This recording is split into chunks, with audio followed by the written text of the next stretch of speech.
Son las 8:19. Damos la bienvenida al licenciado Gustavo Valencia. Él es concejal del Cantón Cuenca, llegó allá por el Partido Izquierda Democrática. Es miembro de las comisiones de fiscalización, de urbanismo y de servicios públicos.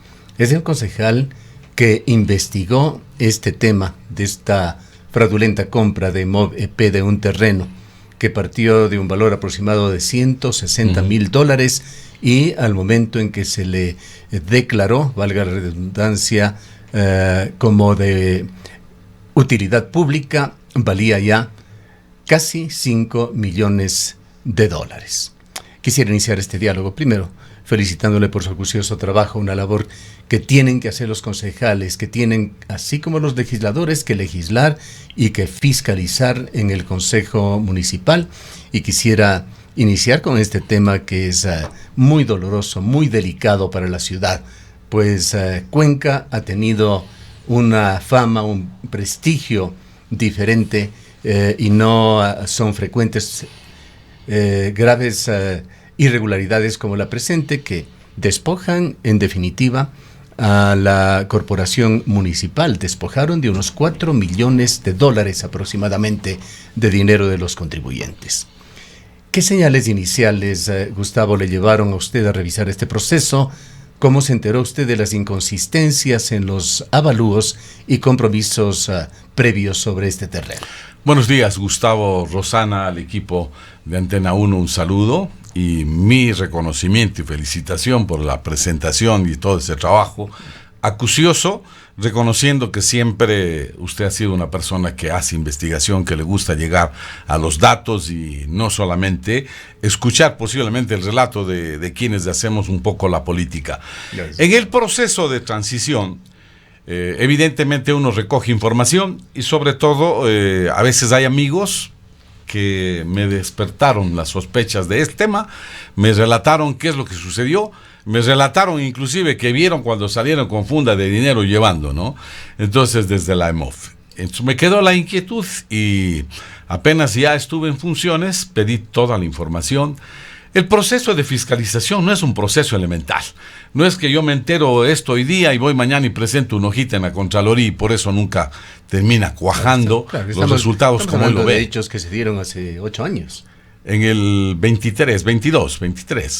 El primer ejercicio de movimiento se da en el año 17. Si no me refiero administración de Marcelo Cabrera. Fiscalización, sino claro, a los hechos. A los hechos, claro. Desde cómo viene transcurriendo todos los hechos, uno tiene que recoger toda esa información y tiene que saber a qué fuentes acude, porque no es cuestión solamente de hacer un papel y decir le pido a fulano o al alcalde, le pido la información, porque todo va dirigido al alcalde y esta me llega. No, hay que utilizar realmente a cuáles son los actores que posiblemente intervinieron y en dónde puedo sacar información para ir atando todos estos cabos, sacar información en EMO, en avalúos y catastros, sacar en planificación.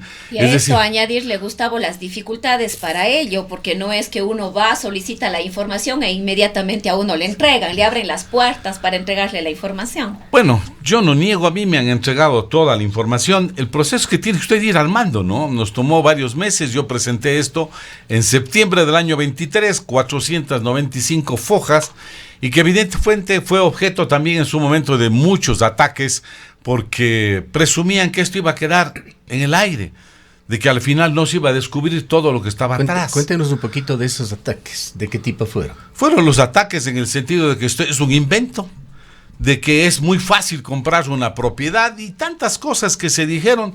Cuando yo lo decía, era lo más fácil coger y llamar al director de avalúos y catastros y decir, mira, tengo interés en adquirir este predio para esto, para el IMOF. Por favor, revísame los dineros, los terrenos de al lado. ¿Cuánto valen? Y si aquí estaba en 5 millones que estaba el avalúo y el de al lado vale 320,000 y mide 12,000 metros más, ¿qué le dice a usted el sentido común? Claro. Voy por ahí, pues, y no tenía nada que hacer. Como hemos puesto en el reportaje previo, las cifras hablan por sí solas. Por sí solas, Gustavo. Solamente tenía que hacer una declaratoria de utilidad pública de ese predio y se acabó el problema. Y finalmente, si llega a un juicio porque el dueño del predio le dice, págueme el justo precio, será un 10% más que le obliga a la autoridad a pagar y no más.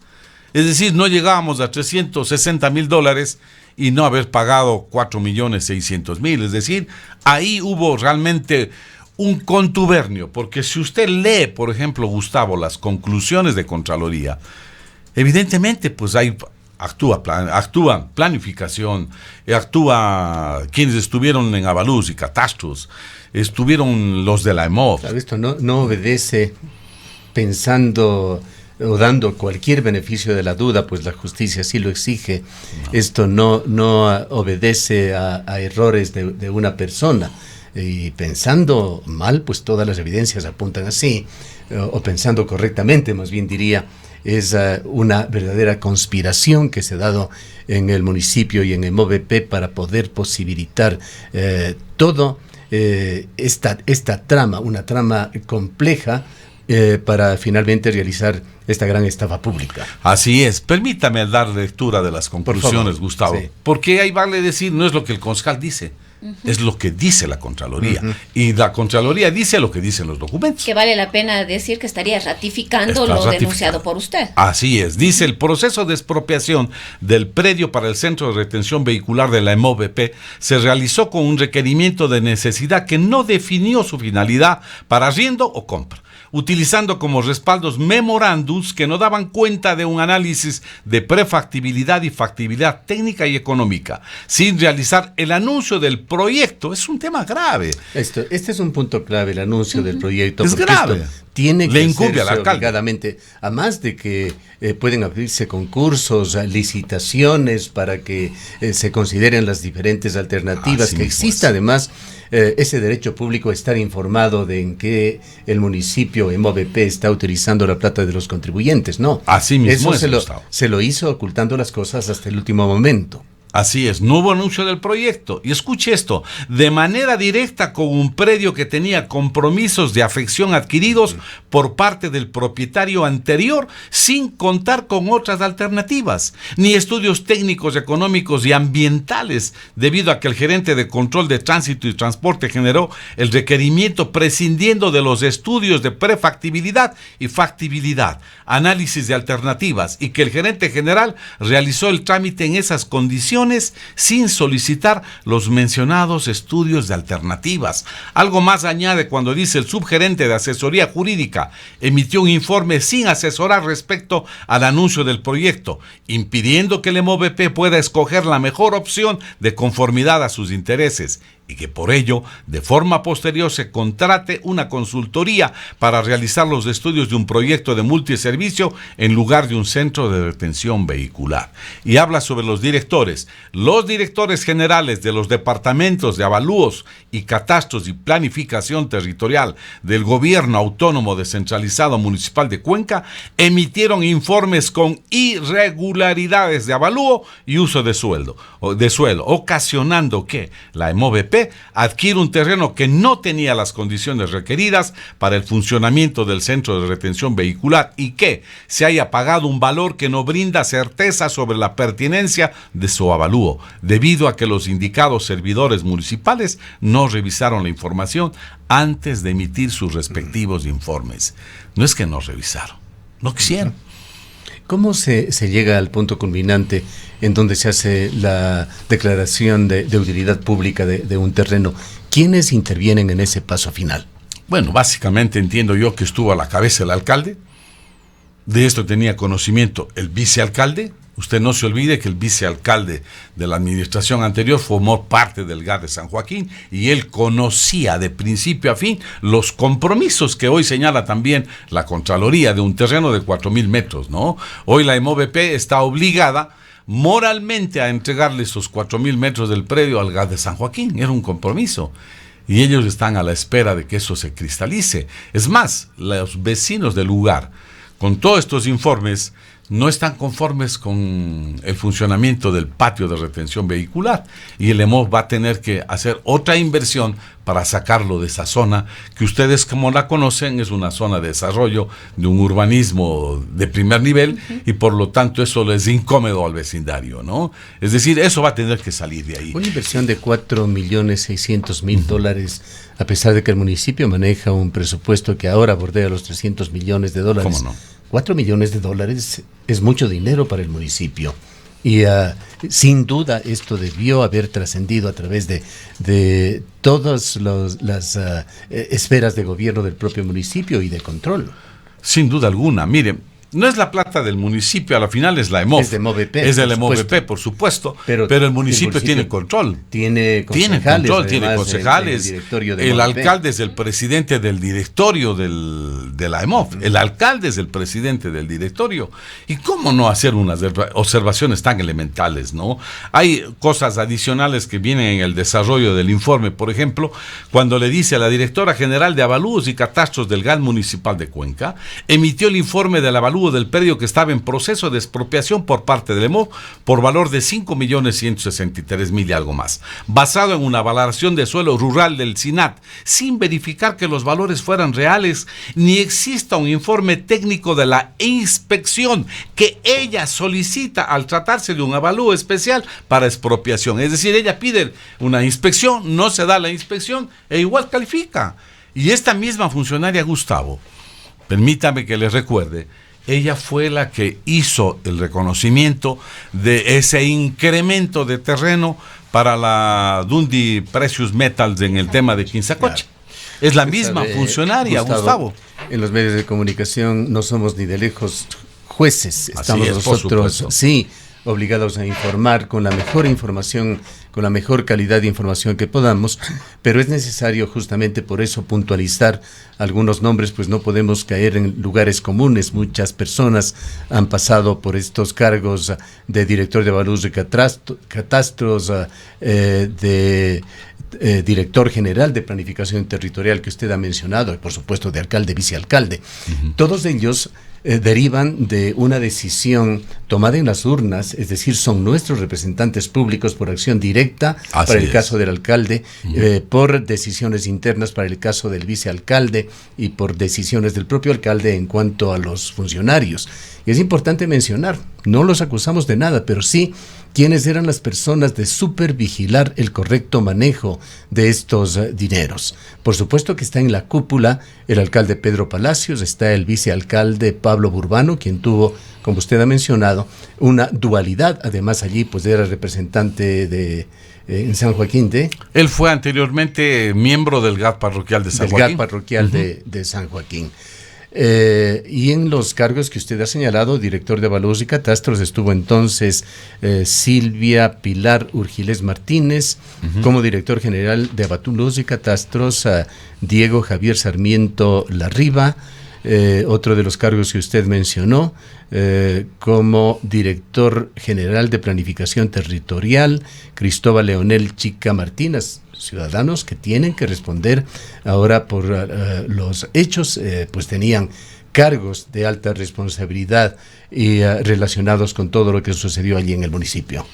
Sí, o sea, realmente ellos debieron haber hecho las advertencias oportunas para que esto no se dé. Lastimosamente sus omisiones llevaron a aquello.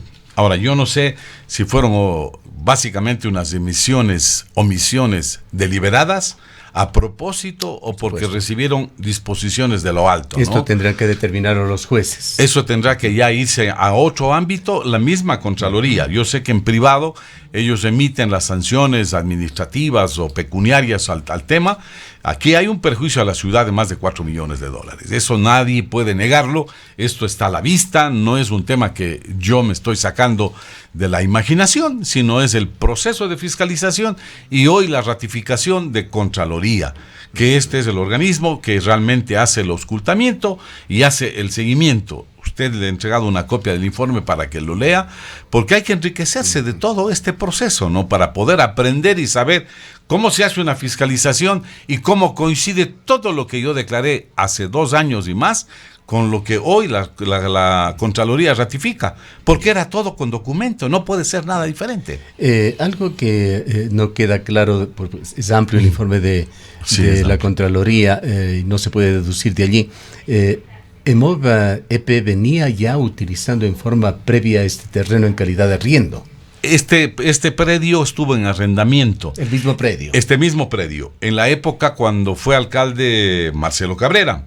Y ahí es cuando realmente viene la necesidad para poder pagar el valor del arriendo y pagar el canon que se venía haciendo, tenían que subirle el valor del predio, elevarle el valor del predio, porque se puede arrendar sobre un porcentaje del 10% del avalúo, se puede pagar según la norma. ¿Y se lo subió a qué valor? Y lo subieron ahí y lo terminaron subiendo a 4 millones y algo más, o 5 millones. De un valor de 167,000, sin inspección, sin nada, ¿no? Cuando en ese tiempo, en la administración de la MOV, estaba el actual asambleísta, ¿no? Adrián Castro, que él fue el que hacía y renovaba los contratos de arrendamiento. Yo no estoy insinuando que él haya hecho algo, pero en ese proceso, para poder pagar la renta y poder subir el canon y todo lo demás, realmente se hace esto.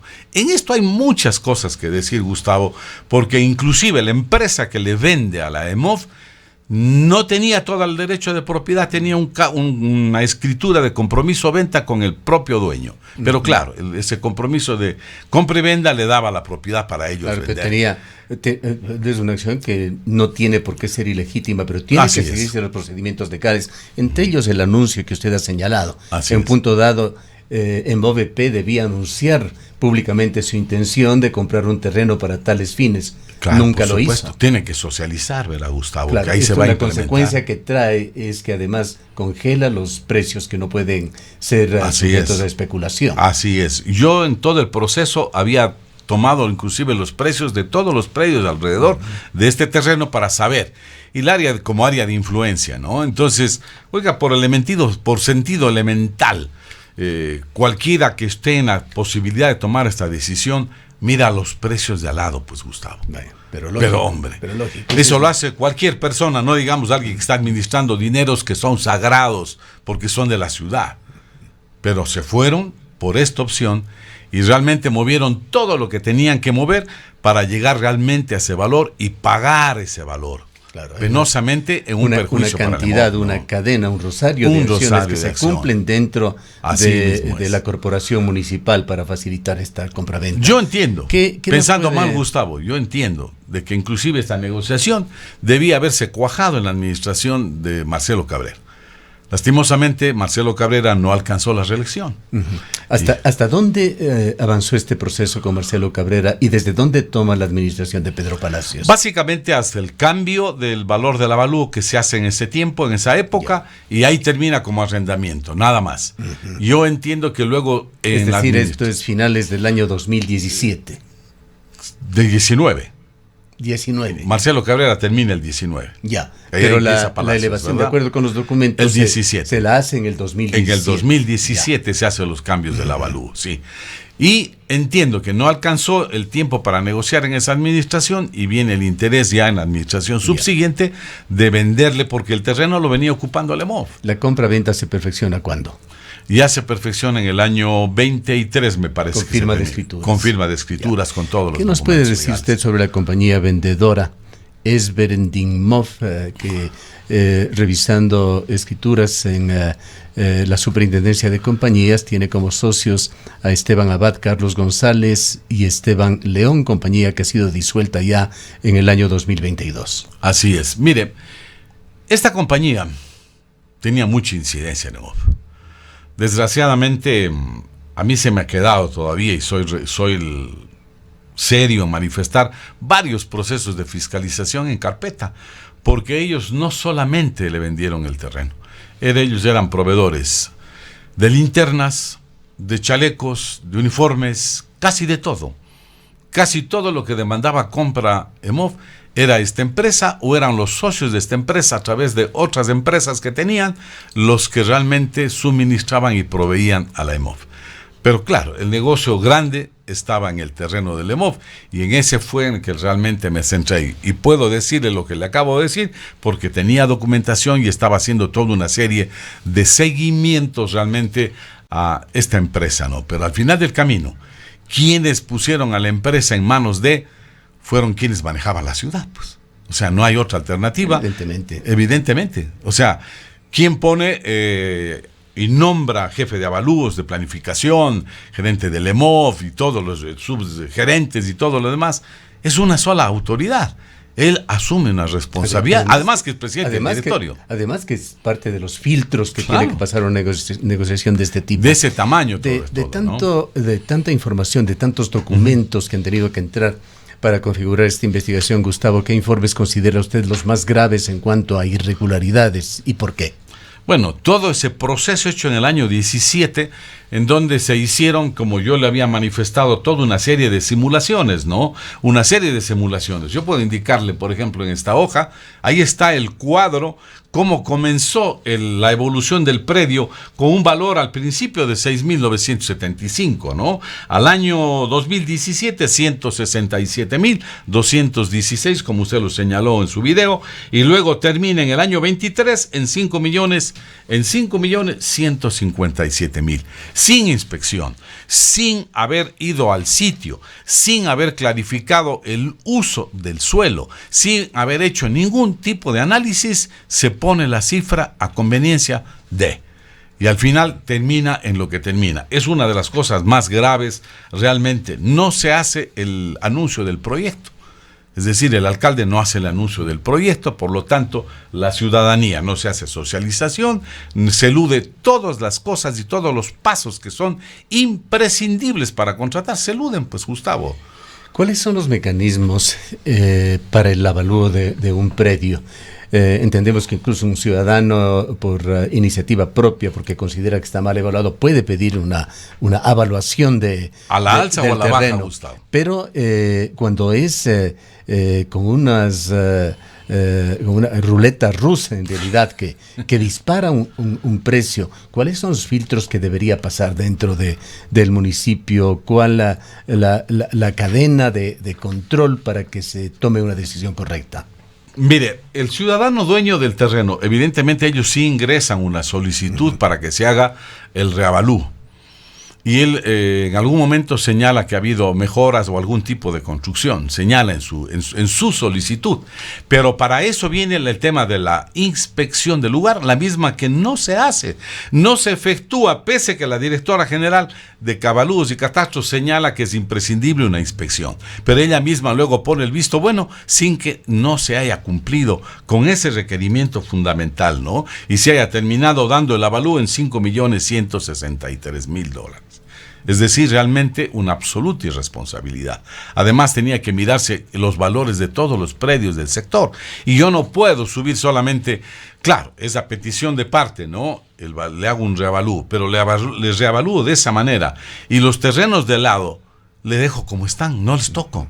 O sea, eso es hecho a la carta, un avalúo o un reavalúo a la carta, sin hacer ningún tipo, sin pasar ningún tipo de filtro, simplemente a voluntad. ¿Cuánto quiere que le ponga? Póngame este valor, ok, ya un está. Esquema que se desarrolló entre dos administraciones municipales, inició en una, culminó en la otra. Negociación. ¿Qué papel tuvieron en su concepto las autoridades municipales, altas autoridades, alcalde, vicealcaldes, concejales, en la aprobación de este proceso? Bueno, sin duda alguna, pues la primera autoridad es la responsable en todo, porque él es parte, vuelvo e insisto, no por ser solamente alcalde. Entendemos que como alcalde tiene muchísimas obligaciones y posiblemente no se alcance a revisar todo, pero él era miembro, presidente del directorio de la EMOV-EP. ¿Ha encontrado usted en toda esta documentación advertencias técnicas, ambientales o de cualquier tipo que hayan cuestionado esta compra y el proceso tal como se dio? Sugiere de que existió presión política o intereses particulares que aceleraron el proceso. Sin la más remota duda, pues, o sea, no se hicieron todos los estudios de factibilidad, no se hizo ningún estudio al final del camino. Es decir, se eludió. El momento que usted elude todo, simplemente ¿qué informes puede existir si nunca se consultó? En la parte ambiental, objeciones. No cumple en la zona, no cumple el objeto para el que está siendo utilizado, porque dentro del plan del PDOT no está para aquello. Entonces todo eso se obvió para justamente no existan esos informes negativos que diga no puede instalarse porque aquí se va a contaminar el suelo, porque es una zona agrícola, porque es una zona de expansión, etcétera. Se eludió absolutamente todo. Se dio realmente con la voluntad simplemente de los directores que actuaron y que obligaron a cambiar o mandaron a cambiar a subalternos y lo hicieron de esa manera. Y al final se eludió todo como lo dice el propio, ¿no? El propio informe, que si usted le va leyendo luego todo el detalle que viene ahí, va a entender de que se eludió absolutamente todo. Entonces, claro, advertencias no se dieron. $4.700.000 es mucho dinero. ¿Qué impacto económico y social ha tenido esta adquisición para EMOVP y para la ciudad? Bueno, yo entiendo que el EMOV tiene recursos, en su momento los tenía para hacer esa adquisición, esa compra, pero desperdiciar $4 millones de esa forma, podía usted, entiéndase, que con ese dinero podía haberse construido toda la infraestructura y haberse hecho todas las instalaciones de la empresa de la EMOV-EP ahí, en un solo edificio y tener todo. Con $4 millones. Es mucho dinero el que realmente se faenaron en la compra, en esta adquisición, en esta negociación que hoy tiene ya un informe de Contraloría que sin duda alguna es totalmente contrario a lo que ellos hicieron y actuaron como autoridades. Para aprender de la experiencia, para evitar que esto siga sucediendo o pueda suceder en el futuro, Gustavo, ¿qué reformas creen necesarias en la normativa de contratación pública y en los procedimientos municipales para evitar que se repitan casos similares? Yo creo que si cumplimos, Gustavo, con la normativa, es decir, si pedimos los informes respectivos, avalúos y catastros, que me dé el informe cuál es el valor del avalúo, cuál es el valor del... Es decir, básicamente hay que mirar lo que tenemos. No existe necesidad de seguir incrementando más normativas. ¿Cómo se hace una negociación de este tamaño sin algún tipo de concurso público, sin una licitación? Lo que pasa que si hay facultades, en este caso como la empresa de movilidad, ellos pueden hacer, tienen una necesidad. Pero es algo que debería reformarse. No es posible definitivamente que se tome una decisión de ese tamaño sin tener que acudir, son parte de la corporación municipal, sin tener que acudir a los auténticos representantes ciudadanos que son el alcalde y los concejales, quienes llegan allá por el voto popular. Sin la más remota duda. Yo creo que ahí hubieron muchas inobservancias y permisibilidad. Si es que simplemente el gerente del EMOV le decían el avalúo y el catastro y la directora general de avalúos y catastros del gobierno municipal explicaba que el predio estaba en un proceso de expropiación y que existía solamente un compromiso con el GAD de San Joaquín. Explicaba que este predio no nace de una inspección y que no se efectuó una inspección y no se cotizó y no se vio simplemente el catastro. Gustavo, ¿qué cuesta ir a la persona que maneja los avalúos y decirle, a mí no me costó nada, más que un oficio, y pedí todo el proceso que yo le muestro de todo, la valoración de los terrenos de alrededor? Me lo dieron creo que en menos de una semana esa información. Yo con esa información simplemente decía, no, pues expropiemos del terreno de al lado. Mide 12,000 metros y cuesta $320,000, o sea, de la forma más elemental. Y se ahorraban más de 4 millones de Pero dólares. Pero por supuesto, o sea, Gustavo, es decisión. ¿Qué acciones va a tomar ahora el municipio? Obligadas unas, motivadas otros por este informe de Contraloría. Bueno, yo no he tenido la posibilidad todavía de hablar con el alcalde. Yo creo que este informe debería terminar en Fiscalía. No puede quedarse en la mesa solamente de Contraloría, y con lo que la Contraloría determine o no determine, que eso se conocerá, yo digo, son las decisiones ya de Contraloría, son privadas y van directamente contra las personas. Yo creo que la administración y la alcaldía tienen la responsabilidad de este informe, entregarlo a la Fiscalía para que realmente la Fiscalía se investigue todo lo que está dicho en el informe, ¿no? Ahí hay una concusión, ahí confluyen director de planificación, director de avalúos y catastros, de medio ambiente, gerente del EMOV, alcalde, vicealcalde. Conspiración. Es una conspiración completa. Eso es lo que nos está señalando el informe de Contraloría. No es un invento mío. De lo que yo leía las conclusiones, eso es lo que nos dicen. Finalmente, Gustavo, ¿qué mecanismos de control ciudadano y de fiscalización institucional deberían fortalecerse en el municipio de Cuenca? Yo creo que el trabajo de fiscalización está. Tenemos todas las herramientas para hacerlo. El tema es decisión y también tiempo. Mire que a mí me ha tomado varios meses llegar a la conclusión de esto. No se olvide que yo tengo bicentenario también pendiente, en donde hay una denuncia mía ante Contraloría con documentación que demuestro que se falsificó un documento para demostrar la experiencia específica del constructor para que le den el contrato. Eso es gravísimo, eso es penal. Se falsificó un documento para demostrar experiencia específica que no tenía el contratista. Eso todavía no dice la Contraloría, no ha dado respuestas. Le presentaba a Contraloría también todo el proceso de fiscalización de Quinzacocha. Todo ese proceso lo he manejado, lo he trabajado con dependencias de etapa, con avalúos de catastros, con aportes ciudadanos que me dieron la documentación que estuvo extraviada en el municipio, y todo ese trabajo le permitió al alcalde tomar la decisión de declarar en conflicto el predio de la minera en Quinzacocha. Es decir, se va mucho tiempo en esos procesos, Gustavo. Este de Quinzacocha, trabajando al acelerador a fondo, no menos de 4 meses. No menos de 4 meses, y con ayuda de técnicos de etapa, yo estuve en Quinzacocha, llevé el equipo de etapa con drones y con todo para poder establecer la ubicación y poder establecer la medida real del terreno allá en Quinzacocha. Es decir, un trabajo de un equipo, 4 meses, Gustavo. La comisión de fiscalización, ¿cómo comisión está realizando un trabajo orgánico? Mire, la comisión de fiscalización es algo que existe y que sí sirve en algún momento determinado. Pero quien tiene que hacer el trabajo al final del camino es el concejal. Es el concejal el que tiene la facultad de pedir toda la información, recoger y procesar toda la información, independiente de la comisión. Más allá de los trabajos que usted ha hecho, los otros miembros, cualquiera de ellos de la comisión de fiscalización, ¿ha presentado algún caso? Que conozca, no. Y que se haya hecho público, no. Sé que han presentado un sinnúmero han dicho ellos públicamente que han presentado un sinnúmero de requerimientos a Contraloría, pero sustentados, documentados, yo personalmente no lo he visto. No. Mire, Gustavo, yo le puedo comentar algo, y a la ciudadanía, por respeto a ella. Yo soy miembro y formo parte del directorio de la Centro Sur por delegación del alcalde. Ahí, en esta administración de este actual gobierno, se pretendió entregarle una póliza de seguro a una compañía en el monto de 10.479.000. Aquí en este documento de la Centro Sur está la certificación de quién es la jefe del departamento financiero, donde dice: este año puedo pagar 1.700.000, y la diferencia en los años comprometiendo 26 y 27 para hacer la renovación de póliza por 3 años en 10.400.000, cuando la Centro Sur viene pagando un promedio de las pólizas de seguro de 1.500.000 por año.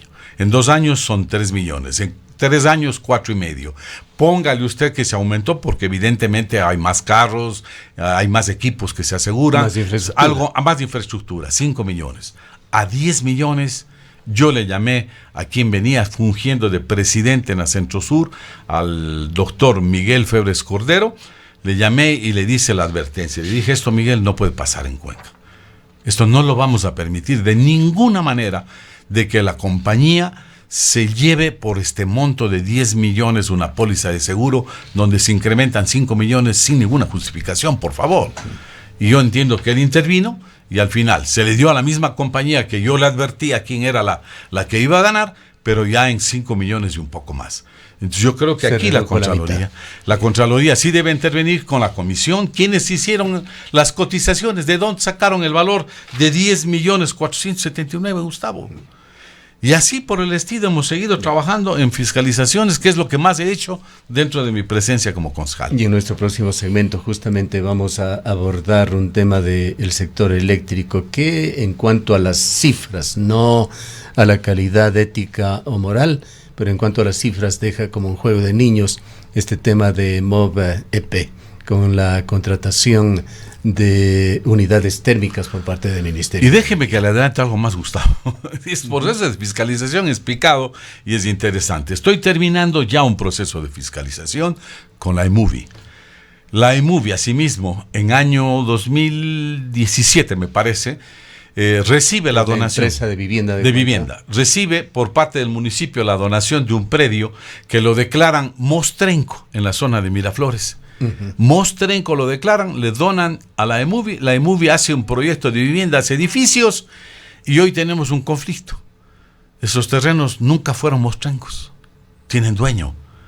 Y hoy estamos realmente llegando, hemos hecho ya reuniones con los dueños, porque esta administración va a tener que pagar el valor de esos terrenos que los declararon como un bien mostrenco, y de una manera realmente impensada y además injustificada. Usted se puede imaginar que en el centro de Cuenca existan bienes mostrencos, Gustavo, pero lo declararon.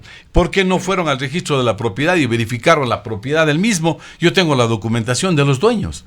Es decir, les dimos construyendo edificios a los dueños del terreno. Estamos obligados a terminar ese proceso en próximos días y le daré todos los detalles y quién nuevamente aparece involucrada en ese proceso. Bien, una observación final, Gustavo. Esperemos que la Comisión de Fiscalización se active, que no presente el panorama que usted ha señalado con una acción prácticamente solamente individual suya, pues es muy importante no trabajar solamente sobre la leche derramada. Hace 8, hace 10 años se tiene que fiscalizar todos los procesos en marcha, pues esa es parte fundamental de la Comisión de Fiscalización. Gracias por su presencia, Gustavo. A usted, Gustavo, muy gentil. Declaraciones del licenciado Gustavo Valencia, concejal del Cantón Cuenca, miembro de la Comisión de Fiscalización de la de Urbanismo y de Servicios Públicos.